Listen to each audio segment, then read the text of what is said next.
Butterfly team cake tayo for today's video. Hello mga Mima! Another day, another mini vlog na naman tayo for today's video. Wow! So bale tong cake na to is nag-inquire na siya sa akin parang 2 weeks before bago niya in-order sa akin tong cake na to, and ang napili niya nga ay 2-tier na cake, and then meron itong free na 7 pieces na cupcake. Actually yung 7 pieces talaga is parang binigay ko na lang siya na free kasi nga 2-tier yung order niya sa akin. And then itong cake na to is worth 2,800 pesos. Ganon.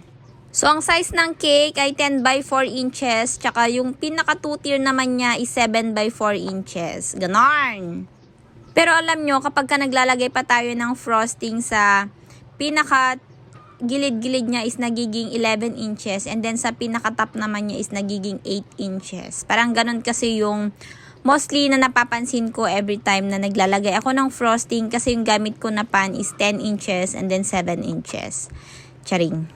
So, bali ang flavor pala nito ay ang aking bestseller na vanilla chiffon, at ang aking gamit na icing naman is ang number 1 pa rin na whip it ng Bakersfield. Ganon.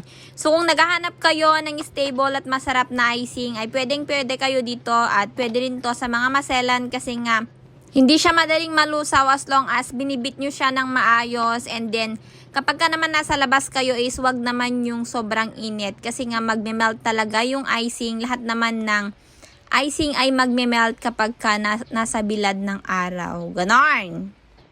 Anyway, itong nag-order pala nito ay hindi ko alam kung taga saan. Charot. Basta yung unang transaction namin noon is nag-order siya sa akin ng 8 by 3 inches, and then nasundan ito ngayon, and medyo nagtiwala naman ako dito kasi nga nag-pick up sila mismo dito sa bahay, and sinabihan ko na rin sila na kapag ka nagpabook kayo is mag-down payment kayo at least 20% para naman kapag i-cancel nyo is hindi naman masayang yung ingredients na ginamit ko sa pag-bake ng cake. Ganon. Kapag ka nga ka-age mo lang yung kausap mo is madali lang silang kausap, at the same time ay mababait sila. Not unlike the others na parang kung mag-demand sila is parang binili na nila yung buong pagkatao mo. Ganon.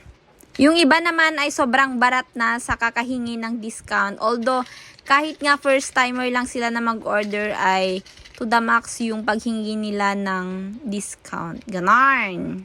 So, bilang isang baker ay kailangan ko pang i-explain sa kanila isa-isa yung paano, kung yung costing namin dito, kung bakit ganito yung presyohan ng cake. Kasi, tapos minsan may mga nakakaintindi din naman, and yung iba naman is hindi nila maintindihan yung ganon na scenario naming mga baker. Ganon. So, kagaya nyo rin kami na gustong magnegosyo at kumita para sa pang-araw-araw na pangkabuhayan. Ganon. Anyway, tapos na pala yung cake, and ito na yung kanyang final outlook. For baking stock, click the yellow basket. Bye everyone. Bye!